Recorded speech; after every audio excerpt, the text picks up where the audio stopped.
ಓಂ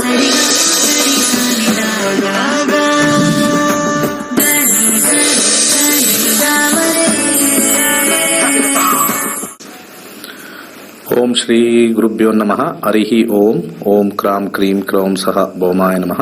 ಓಂ ನಮೋ ಭಗವತೆ ವಾಸುದೇವಾಯ. ಓಂ ನಮೋ ನಾರಾಯಣಾಯ. ನಮಸ್ಕಾರ. ವೆಲ್ಕಮ್ ಟು ನಕ್ಷತ್ರ ನಾಡಿ. ಎರಡು ವಿಚಾರಗಳು. ಮೊದಲನೆಯದು, ಏಪ್ರಿಲ್ 22ನೇ ತಾರೀಕು ನಮ್ಮ 101ನೇ ಕಾರ್ಯಾಗಾರ. 15 ದಿವಸದ ಜ್ಯೋತಿಷ್ಯ, 2 ಅವರ್ ಇರುತ್ತೆ. ಝೂಮ್ ಕ್ಲಾಸಲ್ಲಿ ಇರುತ್ತೆ. ಮನೆಯಲ್ಲೇ ಕೂತು ಕಲಿತಕ್ಕಂಥ ಒಂದು ವಿಚಾರ. ಹಾಗೆ ಎರಡನೇ ವಿಚಾರ ಬಂದ್ಬಿಟ್ಟು 9ನೇ ತಾರೀಕು ಏಪ್ರಿಲ್ ಉಗಾದಿ ಇರ್ತಕ್ಕಂಥದ್ದು. 9ನೇ ತಾರೀಕು. ಸೊ ಉಗಾದಿಯ ಭವಿಷ್ಯ ಯಾವ್ಯಾವ ಲಗ್ನಕ್ಕೆ ಹೇಗಿದೆ ಅಂತ ಹೇಳಿ ಮಾಡ್ತಾ ಇದ್ವಿ. ಮುಂದಿನ ಲಗ್ನಕ್ಕೆ ಹೋಗೋಣ. ಕನ್ಯಾ ಲಗ್ನ. ಕನ್ಯಾ ಲಗ್ನ, ಬುಧ ಅಧಿಪತಿ. ಮೊದಲನೇ ಅಧಿಪತಿ ಯಾರು? ಬುಧ. ಇಲ್ಲೂ ಅಷ್ಟೇ, ಈ ಬುಧಾಧಿಪತಿಯಾಗಿರ್ತಕ್ಕಂಥವನು 8ಕ್ಕೆ ಹೋಗ್ಬಿಟ್ಟಿದ್ದಾನೆ. ಅಂದ್ರೆ ಓವರ್ ಆಲ್ ನಮಗೆ ಸ್ವಲ್ಪ ಸಮಸ್ಯೆಯನ್ನ ತಂದು ಕೊಡ್ತಕ್ಕಂಥ ಒಂದು ವಿಚಾರ. 8 ಅಷ್ಟು ಒಳ್ಳೇದಲ್ಲ. ಬುಧನ ಕಾರಕತ್ವ ಮಾತಿನಿಂದ ಸಮಸ್ಯೆ ಅಂತ ಬರುತ್ತೆ. ಕಾರಕತ್ವದ ಮೇಲೆ ತಗೊಂಡ್ರೆ ದೇಹದಲ್ಲಿ ಸ್ವಲ್ಪ ಆಲಸ್ಯ ಆಗ್ತಕ್ಕಂಥದ್ದು, ದೇಹದಲ್ಲಿ ಸಮಸ್ಯೆ ಆಗ್ತಕ್ಕಂಥದ್ದು ತೋರಿಸ್ತಾ ಇದೆ. ಶಿರಾ ಅಂತನೂ ತೋರಿಸುತ್ತೆ. ತಲೆಯಲ್ಲಿ ಸ್ವಲ್ಪ ಸಮಸ್ಯೆ, ತಲೆನೋವು ಆಗ್ತಕ್ಕಂಥದ್ದು, ಏನಾದ್ರು ಒಂದು ಉಪದ್ರವ ಆಗ್ತಕ್ಕಂಥದ್ದು ಎಲ್ಲವೂ ಕೂಡ ಇಲ್ಲಿ ಲಗ್ನಾಧಿಪತಿ ಅಷ್ಟಮಕ್ಕೆ ಹೋಗ್ತಕ್ಕಂಥ ಈ ಒಂದು ಉಗಾದಿ ಭವಿಷ್ಯದಲ್ಲಿ ಸ್ವಲ್ಪ ಸಮಸ್ಯೆ ಕಾಡ್ತಕ್ಕಂಥದ್ದು. ಬುಧ ದಶೆ ಏನಾದ್ರು ನಡೀತಾ ಇದ್ರೆ ಇದಿನ್ನೂ ಸ್ವಲ್ಪ ಜಾಸ್ತಿ ಆಗ್ತಕ್ಕಂಥದ್ದು. ಈ ಭವಿಷ್ಯದ ಒಂದು ಅಡಿಷನಲ್ ಎಫೆಕ್ಟ್ ನಾವಿಲ್ಲಿ ತಗೊಳ್ತೀವಿ. ಕುಟುಂಬಾಧಿಪತಿಯಾಗಿರ್ತಕ್ಕಂಥದ್ದು, ಕುಟುಂಬ 2ನೇ ಮನೆ, ಹಣ ಸಂಚಯ ಆಗ್ತಕ್ಕಂಥದ್ದು, ಬ್ಯಾಂಕ್ ಬ್ಯಾಲೆನ್ಸ್ ಅಂತ ಹೇಳ್ತೀವಿ, ಮಾತುಕತೆ ಅಂತ ಹೇಳ್ತೀವಿ. ಈ ಮಾತುಕತೆಯ ವಿಚಾರ ಇಲ್ಲಿ ಸಪ್ತಮಕ್ಕೆ ಹೋಗಿರೋದ್ರಿಂದ ಉತ್ತಮವಾಗಿರ್ತಕ್ಕಂಥ ಒಂದು ವಿಚಾರ. 7th house. ನಾವು ಕುಟುಂಬದಿಂದ, ಪಬ್ಲಿಕ್ ಇಂದ ಹೆಲ್ಪ್ ಆಗುತ್ತೆ, ಪಬ್ಲಿಕ್ ಇಂದ ಹಣ ಸಹಾಯ ಆಗ್ತಕ್ಕಂಥದ್ದು, ಹಾಗೆ ಕುಟುಂಬದಿಂದ ಅನೇಕ ಜನರ ಭೇಟಿ ಆಗ್ತಕ್ಕಂಥದ್ದು, ಶುಭ ಸಮಾರಂಭಕ್ಕೆ ಕುಟುಂಬ ಹೆಚ್ಚಾಗಿ ಹೋಗ್ತಕ್ಕಂಥದ್ದು ಒಟ್ಟಾಗಿ. ಯಾಕಂದ್ರೆ 7th house is the house of what you call the public.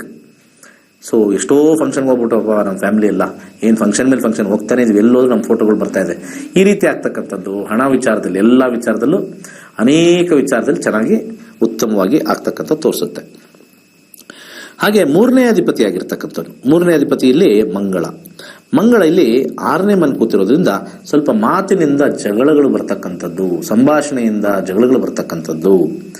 ಇದು ಸ್ವಲ್ಪ ವಿಶೇಷವಾಗಿ ಇಲ್ಲಿ ಸ್ವಲ್ಪ ತೊಂದರೆದಾಯಕವಾಗಿರ್ತಕ್ಕಂಥದ್ದು. ಮೌನವಾಗಿದ್ದಷ್ಟು ಸೊ ನಮ್ಮ ವಿಚಾರಗಳು ನಮ್ಮಲ್ಲೇ ಇದ್ದು, ನಮ್ಮ ವಿಚಾರಗಳು ಬೇರೆಯವ್ರಿಗೆ ಹೇಳದೇ ಇರತಕ್ಕಂಥದ್ದು, ನಮ್ಮ ವಿಚಾರಗಳನ್ನ ಕೆಲವರು ಯಾರೋ ನಮ್ದೇ ಏನೋ ಒಂದು ವಿಚಾರ ಹೇಳಕ್ ಹೋಗಿ ಅಲ್ಲಿ ಗಲಾಟೆಗಳಾಗ್ತಕ್ಕಂಥ ಒಂದು ಸಾಧ್ಯತೆ ನಾವು ನೋಡಿರ್ತೀವಿ. ನೀವೆಲ್ಲ ಯಾಕಪ್ಪ ಹೇಳಕ್ ಬರ್ತೀರಾ ಅಂತ ಹೇಳಿ ಅದರಲ್ಲಿ ದೊಡ್ಡ ದೊಡ್ಡ ಗಲಾಟೆಗಳಾಗ್ತಕ್ಕಂಥದ್ದು, ನಿಂಪಾಡ್ ನೀವಿರಿ ಅಂತಕ್ಕಂಥದ್ದು, ಸ್ವಲ್ಪ ವ್ಯಾಜ್ಯದ ರೀತಿ ತಿರುಗ್ತಕ್ಕಂಥ ಒಂದು ಕಾಂಬಿನೇಷನ್ ಮಂಗಳ ದಶ, ಮಂಗಳ ಭುಕ್ತಿ ಇದ್ದವ್ರಿಗೆ ಇದಾಗುತ್ತೆ. ನೋಡಿ, ಕೋಟ್ಯಾಂತರ ಜನ ಹುಟ್ಟಿರ್ತಾರೆ ಕನ್ಯಾ ಲಗ್ನದಲ್ಲಿ. ಯಾವ್ಯಾವ ಮನೆ ಎಲ್ಲೆಲ್ಲಿರುತ್ತೆ ಅಷ್ಟಷ್ಟೇ ಅಫೆಕ್ಟ್ ಆಗುತ್ತೆ ಆ ದಶ ಅಥವಾ ಭುಕ್ತಿ ಬಂದಾಗ. ದಶ ಬಂದಾಗ ಹೆಚ್ಚಿನ ಸಮಸ್ಯೆ, ಭುಕ್ತಿ ಬಂದಾಗ ಅದರಲ್ಲಿ 50%, ಅಂತರ್ಭುಕ್ತಿ ಬಂದಾಗ ಅದರಲ್ಲಿ ಜಸ್ಟ್ 25%. ಈ ರೀತಿ ವಿಶ್ಲೇಷಣೆ ಮಾಡ್ಕೊಂಡು ಹೋಗ್ಬೇಕೆ ಹೊರತು ಈ ಯುಗಾದಿ ಭವಿಷ್ಯದಲ್ಲಿ ಇಷ್ಟೊಂದು ರಾಶಿ, ಈ ರಾಶಿಗಳಿಗೆ ಅದೃಷ್ಟ, ಈ ರಾಶಿಗಳ ಅದೃಷ್ಟ ಎಲ್ಲ ಬರೀ ಬಕ್ವಾಸ್. ಅವೆಲ್ಲ ಯಾವುದೂ ಇಲ್ಲ. ಸುಮ್ಮನೆ ಜನ ಮರಳೋ ಜಾತ್ರೆ ಮರಳೋ. ಯಾರೋ ಅಲ್ಲಿ ಡ್ರೆಸ್ ಹಾಕೊಂಡು, ನಾನು ಆಲ್ರೆಡಿ ಹೇಳಿದ್ದೀನಿ, ಡ್ರೆಸ್ ಹಾಕೊಂಡು ಹೇಳ್ತಕ್ಕಂಥವ್ರು ಬೇಕಾದ ಜನ ಇದ್ದಾರೆ. ಕ್ಲಿಯರ್ ವಿಶ್ಲೇಷಣೆ ಇರಬೇಕು, ದಶಾ ಬರಬೇಕು. ಇದೇ ಲಗ್ನದವರು ಕೋಟಿಯ ಜನ ಇರ್ತಾರೆ. ಎಲ್ಲರಿಗೂ ಇದು ಎಫೆಕ್ಟ್ ಆಗುತ್ತಾ? ಇಲ್ಲ. ಯಾವ ದಶ ನಡೀತಾ ಇದೆ ಇದು ಗೋಚಾರ ಫಲದ ಮೇಲೆ ತಗೊಳ್ತಾ ಇದೀವಿ. ಗೋಚಾರದಲ್ಲಿ ಹಿಂಗಿದೆ, ದಶಾದಲ್ಲಿ ಹೆಂಗಿದೆ ಅದನ್ನು ನೋಡ್ಕೊಂಡು ಇದು ಮಾಡ್ಬೇಕು. ಅಲ್ಲೂ ನೆಗೆಟಿವ್, ಇಲ್ಲೂ ನೆಗೆಟಿವ್, ಜಾಸ್ತಿ ನೆಗೆಟಿವ್. ಅಲ್ಲಿ ಪಾಸಿಟಿವ್, ಇಲ್ಲಿ ನೆಗೆಟಿವ್ 50%, ಅಲ್ಲಿ ಪಾಸಿಟಿವ್, ಇಲ್ಲಿ ಪಾಸಿಟಿವ್ 100% ಪಾಸಿಟಿವ್. ಆ ರೀತಿ ಒಂದು ಕಾಂಬಿನೇಷನ್ ಅಲ್ಲಿ ಜ್ಯೋತಿಷ್ಯ ಮುಂದೆ ಹೋಗುತ್ತೆ. ಸೊ 4ನೇ ಅಧಿಪತಿಯಾಗಿರ್ತಕ್ಕಂಥವನು ಇಲ್ಲಿ ಅಷ್ಟಮದಲ್ಲಿ ಕೂತಿದ್ದಾನೆ. ಸೊ ಮನೆ ವಾತಾವರಣದಲ್ಲಿ ಚೆನ್ನಾಗಿರಲ್ಲ, ಮನೆಯಲ್ಲಿ ಗಲಾಟೆಗಳು, ಅಶಾಂತಿ, ಮನೆಯಿಂದ ಸ್ವಲ್ಪ ಕಿರಿಕಿರಿ ಆಗ್ತಕ್ಕಂಥದ್ದು, ಮನೆಯಿಂದ ಇನ್ಸಲ್ಟ್ ಆಗ್ತಕ್ಕಂಥದ್ದು, ತಾಯಿ ಅನಾರೋಗ್ಯದಿಂದ ಬಳಲ್ತಕ್ಕಂಥದ್ದು, ತಾಯಿ ಜೊತೆ ಸ್ವಲ್ಪ ಮನಸ್ತಾಪಗಳಾಗ್ತಕ್ಕಂಥದ್ದು, ಮನೆ ಕಟ್ಟೋ ವಿಚಾರದಲ್ಲಿ ಸಮಸ್ಯೆ, ಮತ್ತೆ ಭೂಮಿ ಖರೀದಿಲಿ ಸ್ವಲ್ಪ ಯಾರಾದ್ರೂ ಮೋಸ ಹೋಗ್ತಕ್ಕಂಥದ್ದು, ಯಾವ್ದಾದ್ರು ದುಡ್ಡು ಕೊಟ್ರೆ ಬಾರದೇ ಇರ್ತಕ್ಕಂಥದ್ದು, ಬಹಳ ಮನೆಯ ವಿಚಾರದಲ್ಲಿ, ಕುಟುಂಬ ಇದು ಒಂದು ತಾಯಿ ವಿಚಾರದಲ್ಲಿ, ಮನೆ ಕಟ್ಟೋ ವಿಚಾರದಲ್ಲಿ ಎಲ್ಲ ನೆಗೆಟಿವ್ ಇದೆ.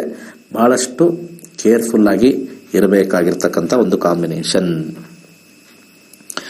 ಪಂಚಮಾಧಿಪತಿ ಇಲ್ಲಿ ಬುದ್ಧಿ, ಮಕ್ಕಳು, ಕ್ರಿಯಾಶೀಲತೆ ಇಲ್ಲಿ 6ನೇ ಮನೆಗೆ ಹೋಗಿರೋದ್ರಿಂದ ಇಲ್ಲಿ 6ನೇ ಮನೆ ನಾವು ವೃತ್ತಿ ಸ್ಥಾನದಲ್ಲಿ ಉತ್ತಮವಾಗಿರ್ತಕ್ಕಂಥದ್ದು. ವೃತ್ತಿ ಸ್ಥಾನದಲ್ಲಿ ಒಳ್ಳೆಯ ಒಂದು ಬುದ್ಧಿಯನ್ನು ಉಪಯೋಗಿಸಿ ವೃತ್ತಿಯಲ್ಲಿ ಮಾಡ್ತಕ್ಕಂಥದ್ದು, ಸೇವೆಯನ್ನು ಮಾಡ್ತಕ್ಕಂಥದ್ದು ಇರುತ್ತೆ. ಆದರೆ ಮಕ್ಕಳಿಂದ ಸ್ವಲ್ಪ ಸಮಸ್ಯೆ ಆಗ್ತಕ್ಕಂಥದ್ದು. 6ನೇ ಮನೆ ಒಳ್ಳೇದಲ್ಲ. 6ನೇ ಮನೆ ಶತ್ರುವಿನ ಮನೆ. ಮಕ್ಕಳು ಒಂಥರ ಶತ್ರುಗಳ ತರ ಆಡ್ತಾರೆ. ಸೊ ನಮ್ಗೆ ಹೆಂಗಂದ್ರೆ ಹಂಗೆ ಮಾತಾಡ್ತಾರೆ, ಹೇಗಂದ್ರೆ ಹೇಗೆ ನಮಗೆ ಬಾಯಿ ಕೊಡ್ತಾರೆ, ಹಠ ಜಾಸ್ತಿ ಮಾಡ್ತಕ್ಕಂಥದ್ದು ಮಕ್ಕಳು. ಇವೆಲ್ಲವೂ ಕೂಡ ಒಂದು pros and cons, plus and minus ಎರಡೂ ಕೂಡ ಕಾಂಬಿನೇಷನ್ ಅಲ್ಲಿ ನಾವಿಲ್ಲಿ ಕಂಡು ಬರುತ್ತೆ. ಸೊ ಆ ಒಂದು ಸಮಸ್ಯೆ ಹೆಚ್ಚಾಗಿ ತೋರಿಸ್ತಾ ಇದೆ.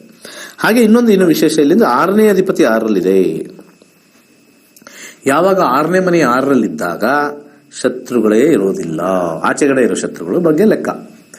ಸೊ ಅಜಾತ ಶತ್ರು ಅಂತ ಕರೀತಾರೆ. ಶನಿ ದಶ ಬಂದಾಗ, ಶನಿ ಭುಕ್ತಿ ಬಂದಾಗ, ಶನಿ ಅಂತರ್ಭುಕ್ತಿ ಬಂದಾಗ ಇವೆಲ್ಲ ಎಫೆಕ್ಟ್ ತಗೊಳ್ಬೇಕೆ ಹೊರತು ಈ ಲಗ್ನಕ್ಕೆ ಎಲ್ಲರಿಗೂ ಅಪ್ಲೈ ಆಗುತ್ತೆ ಅಂತಲ್ಲ. ಈ ಲಗ್ನ ಆಗಿರಬೇಕು, ಶನಿ ದಶ ನಡೀತಾ ಇರಬೇಕು. ಈ ಒಂದು ಭವಿಷ್ಯದಿಂದ ಶನಿಯ ಎಫೆಕ್ಟ್ ಇಂದ ಮಕ್ಕಳಿಂದ ತೊಂದರೆ ಅಂತ ಒಂದು ಕಡೆ ಬಂದ್ರೆ, ಆದ್ರೆ ಆಚೆ ಕಡೆಯಿಂದ ಅಜಾತ ಶತ್ರು ಯಾರು ಶತ್ರುಗಳಿಲ್ಲ. ಹಾಗೆ ವೃತ್ತಿಯಲ್ಲಿ ಉತ್ತಮವಾಗಿರ್ತಕ್ಕಂಥದ್ದು 6ನೇ ಮನೆ 6ರಲ್ಲಿದ್ರೆ ಕೂಡ ವೃತ್ತಿ ಎಲ್ಲೋದು ಸಿಗುತ್ತೆ. ಎಲ್ಲಿ ನಾವು ಅಪ್ಲಿಕೇಶನ್ ಹಾಕಾದ್ರೂ ನೋ ರಿಜೆಕ್ಷನ್, ಆ ರೀತಿ ಆಗ್ತಕ್ಕಂಥದ್ದು. ರೋಗ ಹರಣ ಆಗತ್ತೆ. ಇಲ್ಲಿ ವಿಪರೀತ ರಾಜಯೋಗ, ಮತ್ತೆ ಅದನ್ನೇ ಹೇಳ್ತಾ ಇದ್ದೀನಿ. 6ನೇ ಅಧಿಪತಿ 6ರಲ್ಲಿ ಬಂದಿರೋದ್ರಿಂದ ವಿಪರೀತ ರಾಜಯೋಗ ಬರುತ್ತೆ. ಕಸದಿಂದ ರಸ, ಕಷ್ಟದಿಂದನೇ ಬಂಡವಾಳ ಆಗಿ ಸುಖ ಬರ್ತಕ್ಕಂಥ ಒಂದು ವಿಚಾರ ಉತ್ತಮವಾಗಿದೆ. ಹಾಗೆ ಸಪ್ತಮಾಧಿಪತಿಯಾಗಿರ್ತಕ್ಕಂಥವ್ನು ಅಷ್ಟಮಕ್ಕೆ ಹೋಗಿದೆ. ಸ್ವಲ್ಪ ಪಬ್ಲಿಕ್ ಇಂದ ಏನಾದ್ರೂ ಒಂದು ಸ್ವಲ್ಪ ಸಮಸ್ಯೆ ಅವಾಗ ಬರ್ತಕ್ಕಂಥ ತೋರಿಸ್ತದೆ. ಏನಾದ್ರೂ ಒಂದು ಅವಮಾನಗಳು ಅಪಮಾನಗಳು ಬರ್ತಕ್ಕಂಥದ್ದು, ಅಥವಾ ಪಾರ್ಟ್ನರ್ ಇಂದ, ಹೆಂಡತಿ ಅಥವಾ ಗಂಡನಿಂದ ಸಮಸ್ಯೆ ಬರ್ತಕ್ಕಂಥ ಒಂದು ಕಾಂಬಿನೇಷನ್ ಸಪ್ತಮಾಧಿಪತಿ ಅಷ್ಟಮದಲ್ಲಿದ್ದಾಗ ಬರುತ್ತೆ. ಸ್ವಲ್ಪ ಕೇರ್ಫುಲ್ ಆಗಿ ನೋಡ್ಕೋಬೇಕು. ಬಿಸ್ನೆಸ್ ಅಲ್ಲೂ ಸ್ವಲ್ಪ ಸಮಸ್ಯೆ ಆಗ್ಬಿಡುತ್ತೆ. ವ್ಯಾಪಾರ ಮಾಡಕ್ ಹೋದಾಗ್ಲೂ ಸಮಸ್ಯೆ ಆಗುತ್ತೆ. ಗುರು ದಶ ಬಂದಿರಬೇಕು, ಗುರು ಭುಕ್ತಿ ಬಂದಿರಬೇಕು. ಅದ್ರ ಮೇಲೆ ಮಾತ್ರ ಡಿಪೆಂಡ್ ಆಗುತ್ತೆ. ಎಲ್ಲಾ ಕನ್ಯಾ ಲಗ್ನದವರೆಗೂ ಅಪ್ಲಿಕೇಬಲ್ ಆಗಲ್ಲ. ಅಷ್ಟಮಾಧಿಪತಿಯಾಗಿರ್ತಕ್ಕಂಥವನು ಇಲ್ಲಿ 6ನೇ ಮನೆಗೆ ಹೋಗಿದ್ದಾನೆ. ಇದು ಉತ್ತಮವಾಗಿರ್ತಕ್ಕಂಥದ್ದು. ಸೊ ಇದನ್ನ ನಾವು ಏನೇ ಕಷ್ಟ ಬಂದರೂ ಕೂಡ ಲಾಸ್ಟ್ ಅಲ್ಲಿ ಜಯ ಆಗತ್ತೆ. ಇದು ಕೂಡ ನಾನು ವಿಪರೀತ ರಾಜಯೋಗ ಅಂತ ಹೇಳ್ತೀನಿ. ಅಷ್ಟಮಾಧಿಪತಿಯಾಗಿರ್ತಕ್ಕಂಥ ಮಂಗಳ 6ನೇ ಮನೇಲಿ ಕುತ್ಕೊಂಡು ವಿಪರೀತ ರಾಜಯೋಗನ ಕೊಟ್ಟಿದ್ದಾನೆ. ಕಷ್ಟಗಳು ಬರುತ್ತೆ, ಆ ಕಷ್ಟನೇ ನಿಮಗೆ 10ರಷ್ಟು ಮೇಲೆ ತಗೊಂಡೋಗ್ಬಿಡುತ್ತೆ. ಅದೇ ಒಂದು ಇಲ್ಲಿ ಅದೃಷ್ಟ ಬಹಳ ವಿಶೇಷವಾಗಿ ಎಲ್ಲಾ ವಿಚಾರದಲ್ಲೂ ಉತ್ತಮವಾಗಿದೆ. ಒಂದು ಲಗ್ನ ಕೆಟ್ಟೋಗಿದ್ರು ಕೂಡ ಬೇರೆ ಎಷ್ಟೋ ವಿಚಾರದಲ್ಲಿ ಪಾಸಿಟಿವ್ ಬಂದ್ಬಿಟ್ಟಿದೆ. ಯಾವಾಗ ಲಗ್ನನೂ ಚೆನ್ನಾಗಿರುತ್ತೆ ಡಬಲ್ ಪಾಸಿಟಿವ್ ಅಂತ ಹೇಳ್ತೀವಿ. ಹಾಗೆ ನವಮಾಧಿಪತಿಯಾಗಿರ್ತಕ್ಕಂಥವನು ಇಲ್ಲಿ 7ನೇ ಮನೇಲಿ ಬಂದಿರೋದ್ರಿಂದ ಸ್ವಲ್ಪ ಪಬ್ಲಿಕ್ ಇಂದ ಸ್ವಲ್ಪ ನಮಗೆ ಒಂದು ಕಡೆ ಸಮಸ್ಯೆ ಆದ್ರೂ ಕೂಡ ಇನ್ನೊಂದು ಕಡೆಯಿಂದ ಪಬ್ಲಿಕ್ ಇಂದ ನಮಗೆ ಅದೃಷ್ಟನೂ ಬರ್ತಾ ಇದೆ. ಕೆಲವು ಅರ್ಧ 50-50, ಒಂದಷ್ಟು ಜನ ನಮ್ಗೆ ಕೆಟ್ಟದ್ದು ಮಾಡೋದು, ಇನ್ನೊಂದಷ್ಟು ಜನ ನಮ್ಗೆ ಸಪೋರ್ಟ್ ಮಾಡೋರು ಇರ್ತಾರೆ ಅಂತ ಆ ಲೆಕ್ಕದಲ್ಲಿ ನಾವು ಇಲ್ಲಿ ತಗೊಳ್ಬೇಕಾಗತ್ತೆ. ಶುಕ್ರನ ಒಂದು ಕಾಂಬಿನೇಷನ್ ತಗೊಳ್ಬೇಕು. ಯಾಕಂದ್ರೆ ಗುರುನಲ್ಲಿ ಹೇಳಿದೆ ಗುರು ಆಗಿರೋರು ಗುರುಗೆ ಅಪ್ಲೈ ಆಗುತ್ತೆ, ಶುಕ್ರ ದಶ ಬರೋರಿಗೆ ಶುಕ್ರ ಅಪ್ಲೈ ಆಗುತ್ತೆ. ಆ ರೀತಿ ನಾವು ಇಲ್ಲಿ ವಿಂಗಡಣೆ ಮಾಡಿಕೊಂಡು ಇಷ್ಟು ಜನಕ್ಕೂ ಒಂದೇ ಲಗ್ನದಲ್ಲಿದ್ರು ವಿಭಿನ್ನವಾಗಿ ನಮಗೆ ಅನೇಕ ಫಲಾಫಲಗಳನ್ನ ಕೊಡ್ತಕ್ಕಂಥ ಒಂದು ವಿಚಾರ. ಈ ರೀತಿ ನಾವು ವಿಶ್ಲೇಷಣೆ ಮಾಡಿದ್ರೆ ಜ್ಯೋತಿಷ್ಯ ಪರ್ಫೆಕ್ಟ್ ಆಗಿರ್ತಕ್ಕಂಥ ರಿಸಲ್ಟ್ ಬರುತ್ತೆ. ಆ ರೀತಿ ನಾವು ಇಲ್ಲಿ ತಗೊಂಡು ಹೋಗ್ತೀವಿ. So 9th house 7th is very very good. 10ನೇ ಮನೆ ಬುಧನೇ, ಲಗ್ನಾಧಿಪತಿನೂ ಅವನೇ, 10ನೇ ಮನೆನೂ ಅದೇ. ಸೊ ದೇಹದಲ್ಲಿ ಬಾಧೆ, ಕೆಲಸದಲ್ಲೂ ಬಾಧೆ, ವೃತ್ತಿ ಸ್ಥಾನದಲ್ಲಿ ಅಪಮಾನಗಳು ಬರ್ತಕ್ಕಂಥದ್ದು ಹೆಚ್ಚಾಗಿ ಕಂಡು ಬರುತ್ತೆ. ಸ್ವಲ್ಪ ಸಮಾಧಾನದಿಂದ ಸೈಲೆಂಟ್ ಆಗಿರ್ಬೇಕು. ಏನು ಮಾಡೋಕ್ಕಾಗಿಲ್ಲ. ನಿಮಗೆ ಏನಾದ್ರು ಕೊಡ್ಬೇಕಾಗಿರ್ತಕ್ಕಂಥ ಅವಾರ್ಡು ಲಾಸ್ಟ್ ಮೂಮೆಂಟ್ ಅಲ್ಲಿ ಕ್ಯಾನ್ಸಲ್ ಆಗ್ಬಿಡುತ್ತೆ. ಏನಾದ್ರು ಒಂದು ಪ್ರಮೋಷನ್ ಕೊಡಬೇಕು, ಕ್ಯಾನ್ಸಲ್, ಯು ಡೋಂಟ್ ಡಿಸರ್ವ್ ಅಂತ ಬಂದ್ಬಿಡುತ್ತೆ. 11ನೇ ಮನೆ ಅಧಿಪತಿ ಆಗಿರ್ತಕ್ಕಂಥವನು, ಲಾಭಾಧಿಪತಿ ಆಗಿರ್ತಕ್ಕಂಥವನು 7ರಲ್ಲಿರೋದ್ರಿಂದ ಪಬ್ಲಿಕ್ ಇಂದ ಲಾಭ, ಪಬ್ಲಿಕ್ಗೋಸ್ಕರ ಖರ್ಚು ಮಾಡಿದ್ರೆ ನಿಮ್ಗೆ ವಾಪಸ್ ಬರುತ್ತೆ. ಹೆಂಡತಿಯಿಂದ ಲಾಭ ಅಥವಾ ಹೆಂಡತಿಗೋಸ್ಕರ ಖರ್ಚು ಮಾಡಿದ್ರೂ ಉತ್ತಮವಾಗಿರ್ತಕ್ಕಂಥದ್ದೇ. ಗಂಡನಿಗೋಸ್ಕರ ಏನಾದ್ರು ಕೊಟ್ಟರು ಕೂಡ ಅದು ಲಾಭದಾಯಕವಾಗಿರುತ್ತೆ. ಕೊನೆಯದಾಗಿ ವ್ಯಯಾಧಿಪತಿ ಆಗಿರ್ತಕ್ಕಂಥವನು ಕೂಡ 11ರಲ್ಲಿದೆ. ನಾವು ಸ್ವಲ್ಪ ಆಚೆ ಕಡೆ ಮಾರ್ಕೆಟ್ ಅಲ್ಲಿ ಹೆಚ್ಚು ಖರ್ಚು ಮಾಡ್ತೀವಿ, ಏನೇನೋ ಒಂದು ಪದಾರ್ಥಗಳು ತಗೊಂಡ್ಬರ್ತೀವಿ, ಅದರಿಂದ ನಮಗೆ ಸ್ವಲ್ಪ ಹಣ ಪೋಲಾಗ್ತಕ್ಕಂಥದ್ದು. 20 ರೂಪಾಯಿ ಪ್ರಾಡಕ್ಟ್ ನ ನಾವು 30 ರೂಪಾಯಿ ಕೊಟ್ಟು ತಗೊಂಡ್ಬರ್ತಕ್ಕಂಥದ್ದು. ಸುಮ್ಮನೆ ಇಲ್ಲಿ ಪಬ್ಲಿಕ್ ಅಂತಂದ್ರೆ 7ನೇ ಮನೆ ಅಂದ್ರೆ ಪಬ್ಲಿಕ್ ಮಾರ್ಕೆಟ್ ಪ್ಲೇಸ್ ಅಂತ ಕರಿತೀವಿ. ಇಷ್ಟು ವಿಚಾರಗಳು. ಸೊ ಏಪ್ರಿಲ್ 22ನೇ ತಾರೀಕು ನಮ್ಮ 101ನೇ ಬ್ಯಾಚ್ ಇರ್ತಕ್ಕಂಥದ್ದು. ಕರೆಕ್ಟ್ ಆಗಿ ನಮ್ಮ ಲೈಫ್ ಪಾತ್ ನ ಹಾಕೊಡ್ತಕ್ಕಂಥದ್ದು ಜ್ಯೋತಿಷ್ಯ. ಯಾರ್ಯಾರು ವೀಕ್ಷಕರು ನೋಡ್ತಾ ಇದ್ದೀರಾ, ಲೈಫ್ ಪಾತ್ ಬಗ್ಗೆ ನಾನು ನೋಡ್ಕೋಬೇಕು ನನ್ನ ಲೈಫ್ ಅಂತಂದ್ರೆ 15,000 ಕೊಟ್ಟು ನಿಮ್ ಲೈಫ್ ಪಾತ್ ನೋಡ್ಕೊಳ್ಳಿ. 15,000 ನಿಮಗೆ ಬಹಳ ದೊಡ್ಡದಾಗೋಯ್ತು ಅಂತಂದ್ರೆ ಸುಮ್ಮನೆ ಆರಾಮಾಗಿರಿ.